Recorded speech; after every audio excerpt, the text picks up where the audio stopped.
The Great Betrayal. How the PNM abandoned its Afro-Trinidadian base for elite interests. An editorial by Professor Wall Street. An editorial analysis of Prime Minister Persad Bisesa's exposé of PNM's systemic exploitation. In a stunning address delivered at Camden Hall, Couva on August 11, 2025, Prime Minister Kamla Persad Bisesa delivered what may be the most damning indictment of the People's National Movement's betrayal of its traditional Afro-Trinidadian base ever articulated by a sitting head of government. Her comprehensive exposé reveals a systematic pattern of exploitation that spans 6 decades, a deliberate strategy of enriching a privileged 1% while keeping Afro-Trinidadian communities trapped in cycles of dependency and poverty. The Prime Minister's revelation paints a disturbing picture of political manipulation that transformed what should have been empowerment into exploitation, turning the PNM's core supporters into unwitting accomplices in their own economic marginalization.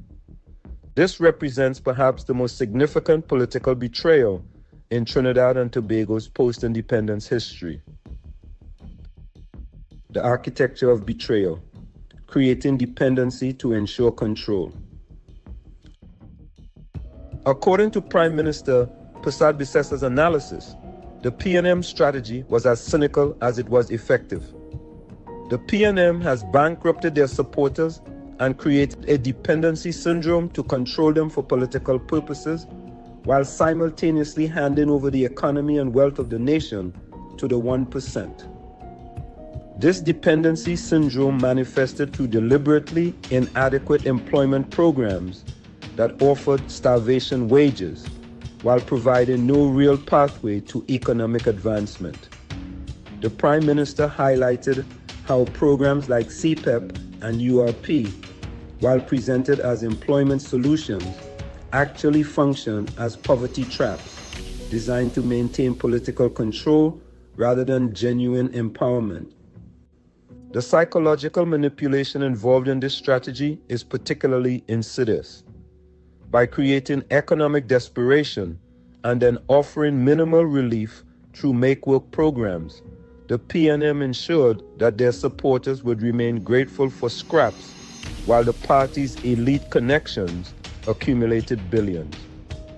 As the Prime Minister observed, these programs lack basic worker protections. No one speaks about the starvation wages of these programs and the inability to get a loan from any institution based on working there. The Clico raid, destroying Afro-Trinidadian economic power. Perhaps the most devastating example of PNM's betrayal of its base was the systematic dismantling of Clico, as revealed by the Prime Minister. The PNM raided Clico, a majority Afro-run company, and partitioned it out for the 1%. This action represents more than financial mismanagement.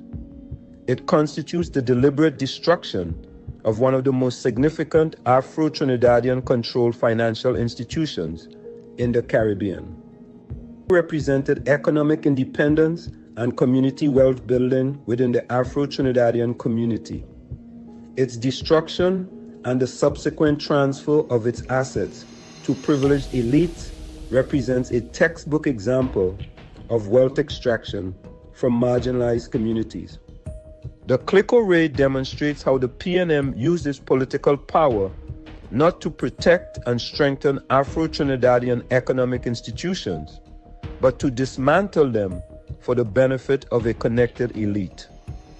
This pattern of asset stripping from community-controlled entities while maintaining political loyalty through dependency programs revealed the sophisticated nature of this exploitation system. Silencing dissent, the war against Afro-Trinidadian voices.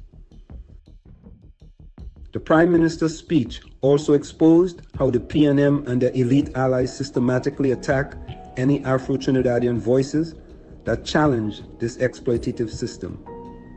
The 1% and the PNM try to destroy any strong Afro-Trinidadian voice that calls them out on their greed. She specifically mentioned respected figures like Selwyn Cudjoe, John Jeremy, Roger Alexander, Michelle Benjamin, and Gillian John as targets of this systematic persecution. And of course, I have to add my name to the list, Anselm, Professor Wall Street Leaborn.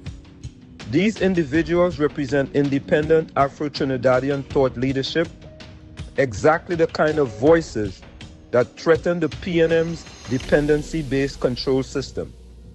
This pattern of silencing dissent ensures that alternative narratives about economic empowerment and genuine development cannot gain traction within Afro-Trinidadian communities. By destroying credible alternative voices, the PNM maintained its monopoly on political discourse within these communities while continuing to serve elite interests. The economics of exploitation, billions to the elite, scraps to the base. The Prime Minister's detailed accounting of PNM's financial priorities reveals the stark mathematics of this betrayal.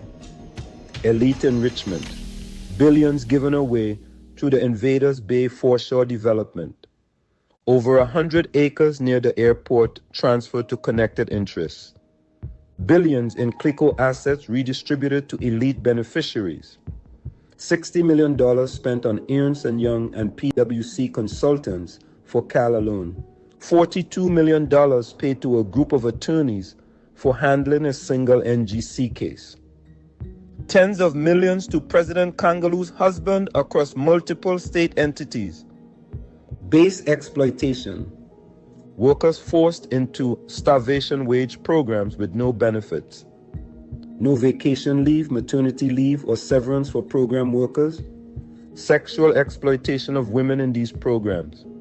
Ghost workers and criminal infiltration of programs. Inability to secure loans based on program employment. This financial analysis reveals a systematic wealth transfer from the broader Afro-Trinidadian community to a small group of connected elites, facilitated by the very party that claimed to represent these communities' interests. The psychological warfare of false choices. Perhaps most insidiously, the PNM created a false narrative that positioned cutting grass and cleaning drains as appropriate aspirations for Afro-Trinidadian youth, while their own children pursued higher education and professional careers. As the Prime Minister noted, all these commentators and politicians who endorse cutting grass and cleaning drains do so because it's not them and their children who are doing the work. They like it for you and your children, not for them and their children. This psychological manipulation convinced an entire community to accept limitations that the political elite would never accept for their own families. It represents a form of internalized oppression, where the victims of exploitation defend the very system that keeps them marginalized. The institutional capture. The Prime Minister's speech also revealed how financial institutions became complicit in this wealth extraction system. Her description of Republic Bank's operations illustrates how the entire financial system was restructured to serve elite interests. Imagine a 1%er walks into Jillian's office, puts a paper on her desk, and tells her he wants land at Invaders Bay. He is getting a loan from Republic Bank to buy the land. He's getting a loan from the same Republic Bank to build a building, and then the same Republic Bank will rent the building from him, allowing him to repay the loan and make a profit. This system of circular financing ensured that connected individuals could accumulate wealth without risk, while ordinary citizens faced barriers to basic financial services. The institutional capture extended beyond banking to include legal services, consultancy contracts, and construction deals, creating a comprehensive system of elite privilege. the promise of liberation. In contrast to this pattern of exploitation, Prime Minister Persad Bissessar outlined a fundamentally different approach. I will not commit the same destructive acts upon UNC supporters that the PNM did to their supporters. I will not allow UNC supporters to be pushed into a dependency syndrome. Her vision focuses on genuine empowerment through education, sustainable employment, and wealth-building opportunities. The emphasis on filling 20,000 public sector vacancies, educational investment, and entrepreneurship programs represents a departure from the dependency model that has characterized PNM governance. The broader implications. This expose reveals that the PNM's relationship with its Afro-Trinidadian base represents one of the most sophisticated systems of political exploitation in the modern Caribbean. By maintaining the appearance of ethnic solidarity while systematically extracting wealth from these communities, the PNM created a model that other opportunistic political movements might emulate.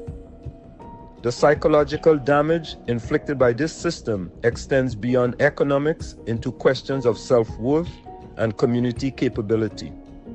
Generations of Afro-Trinidadians were taught to accept limitations and dependency as natural outcomes, rather than results of deliberate political choices designed to serve elite interests. In conclusion, truth, reconciliation, and reconstruction. Prime Minister Persad Bissessar's revelations demand more than political debate. They require a fundamental reckoning with how political power has been used to exploit rather than empower marginalized communities in Trinidad and Tobago. The systematic nature of this exploitation, spanning 6 decades and multiple generations, represents a betrayal of trust that goes to the heart of democratic governance. The choice facing Trinidad and Tobago is clear. Continue with a system that enriches elites while impoverishing communities, or embrace genuine development that prioritizes human dignity and economic empowerment for all citizens. The Prime Minister's commitment to breaking this cycle of exploitation offers hope that political power can serve community empowerment rather than elite enrichment. As she concluded her address, "You will never have a leader who loves you more than I do." In contrast to the PNM's record of systematic betrayal, this represents not just a political promise, but a fundamental reorientation of government's relationship with its citizens. From exploitation to empowerment, from dependency to development, from betrayal to genuine service. The truth about the PNM's 60-year betrayal of its Afro-Trinidadian base is now on the record. The question remains whether Trinidad and Tobago will choose the path of continued exploitation or embrace the possibility of genuine transformation that serves all communities with dignity and respect.